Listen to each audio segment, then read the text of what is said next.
Hi കൂട്ടുകാരെ, അപ്പോൾ ഇന്ന് പഴമൊക്കെ വെച്ചിട്ട് ചെയ്യുന്ന നല്ലൊരു ഈവനിങ് സ്നാക്കിൻ്റെ റെസിപ്പി ആയിട്ടാണ് കേട്ടോ ഞാൻ വന്നിരിക്കുന്നത്. അപ്പോൾ എൻ്റെ ചാനൽ ആദ്യമായിട്ട് കാണുന്ന ആരെങ്കിലും ഉണ്ടെങ്കിൽ വീഡിയോസൊക്കെ ഇഷ്ടപ്പെടുവാണെങ്കിൽ ഒന്ന് സബ്സ്ക്രൈബ് ചെയ്ത് സപ്പോർട്ട് ചെയ്തേക്കണേ. പിന്നെ ലൈക്ക് ചെയ്യാനും ഷെയർ ചെയ്യാനും നിങ്ങളുടെ അഭിപ്രായങ്ങൾ കമൻസ് ആയിട്ട് പറയാനും ഒന്നും മറക്കല്ലേ.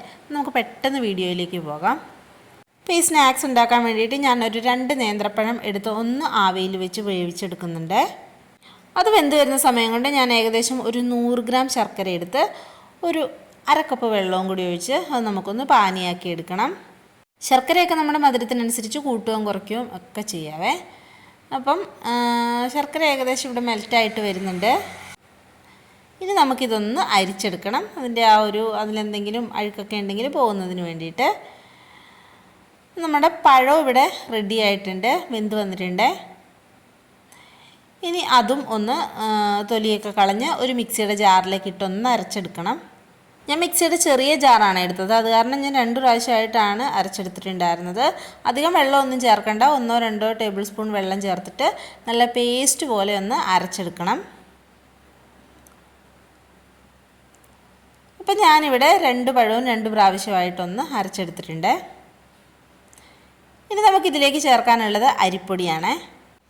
കുറച്ചായിട്ട് വേണം നമുക്ക് അരിപ്പൊടി ഇതിലേക്ക് ചേർത്തെടുക്കാൻ. ആദ്യം ഞാനൊരു 2 ടേബിൾ സ്പൂൺ അരിപ്പൊടി ചേർക്കുന്നുണ്ട്. എന്നിട്ടൊന്ന് മിക്സ് ചെയ്ത് നോക്കാം.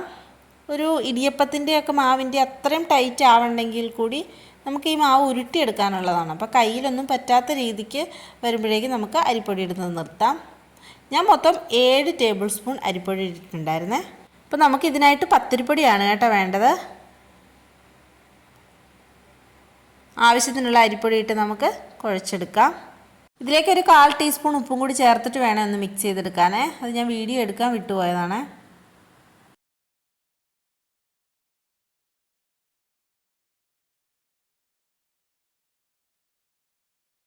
അപ്പോൾ മാവൊക്കെ ഏകദേശം നല്ല രീതിക്ക് തന്നെ ഇവിടെ കുഴച്ചെടുത്തിട്ടുണ്ട്. ഇനി നമുക്കതിലേക്ക് 1 ടേബിൾ സ്പൂൺ നെയ്യ് ചേർത്ത് കൊടുക്കാം. എന്നിട്ട് വീണ്ടും ഒന്നും കൂടി ഒന്ന് നല്ലപോലെ തന്നെ ഒന്ന് കുഴച്ചെടുക്കണം. ഇനി ഇത് നമുക്കൊന്ന് ആവിയിൽ വേവിച്ചെടുക്കാൻ വേണ്ടിയിട്ട് ഒരു പ്ലേറ്റിലേക്ക് ഞാനൊരു കുറച്ച് നെയ്യൊന്ന് സ്പ്രെഡ് ചെയ്ത് വെച്ചിട്ടുണ്ട്. എന്നിട്ട് നമ്മുടെ ഈ മാവും പഴവും കൂടി ചേർത്ത് കുഴച്ച് വെച്ചിരിക്കുന്നത് ചെറിയ ബോൾസാക്കി ഉരുട്ടിയെടുത്തിട്ടുണ്ട്.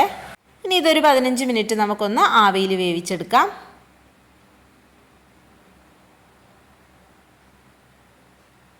ഇപ്പോൾ ഏകദേശം ഒരു 15 മിനിറ്റൊക്കെ ആയിട്ടുണ്ട്. അപ്പോൾ നമ്മുടെ ബോൾസൊക്കെ നല്ലപോലെ തന്നെ വെന്ത് വന്നിട്ടുണ്ട്. ഇനി ഇതിൻ്റെ ചൂടാറാൻ വേണ്ടിയിട്ട് നമ്മളൊരു കുറച്ച് സമയം ഒന്ന് വെയിറ്റ് ചെയ്യണേ. ആ ഒരു സമയം കൊണ്ട് നമുക്ക് ഒരു പാൻ എടുത്തിട്ട് അതിലേക്ക് 1 ടേബിൾ സ്പൂൺ നെയ്യ് ഒഴിച്ച് കൊടുത്തിട്ട് അതൊന്ന് ചൂടായി വരുമ്പോഴേക്കും നമുക്കതിലേക്ക് ഒരു 10 കാഷ്യൂനട്ട് കട്ട് ചെയ്ത് ചേർക്കാം. അതൊന്ന് മൂത്ത് വരുമ്പോഴേക്കും ഞാൻ ഉണക്കമുന്തിരിയാട്ടോ ചേർക്കുന്നത്. അതെല്ലാം നല്ലപോലെ വറുത്തൊരു ലൈറ്റ് ബ്രൗൺ കളറായി വന്ന ശേഷം 1 കപ്പ് തേങ്ങ ചിരകിയത് ചേർത്ത് കൊടുക്കുന്നുണ്ട്. ഇതെല്ലാം കൂടി ഒന്ന് മിക്സ് ചെയ്യണം നല്ലപോലെ തന്നെ.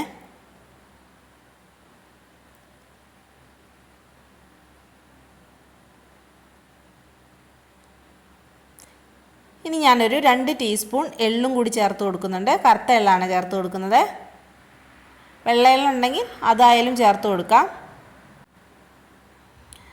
അതൊക്കെ നല്ലപോലെ മിക്സ് ചെയ്ത് വെച്ച ശേഷം നമ്മൾ നേരത്തെ റെഡിയാക്കി വെച്ചിരുന്ന ആ ഒരു ശർക്കരപ്പാനി അതിലേക്ക് ചേർത്ത് കൊടുക്കാം. ഈ തേങ്ങയും ശർക്കരപ്പാനിയും ഈ നട്ട്സ് എല്ലാം കൂടി നല്ലപോലെ ഒന്ന് മിക്സ് ചെയ്തെടുത്ത ശേഷം നമ്മൾ ആ വേവിച്ച് വെച്ചിരുന്ന ബോൾസും കൂടി അതിലേക്ക് ചേർത്ത് കൊടുക്കുന്നുണ്ട്. അതിട്ട് കുത്തി കുഴയ്ക്കാതെ ഇങ്ങനെ തിരിച്ച് വേണം അതൊന്ന് മിക്സ് ചെയ്തെടുക്കാൻ വേണ്ടിയിട്ട്.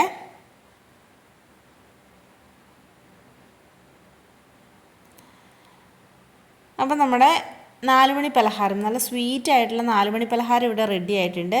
എല്ലാവരും ഇതൊന്ന് ട്രൈ ചെയ്ത് നോക്കിയിട്ട് അഭിപ്രായം പറയണേ. അപ്പം വീണ്ടും നല്ലൊരു വീഡിയോ ആയിട്ട് കാണുന്നവരെ ബായ്.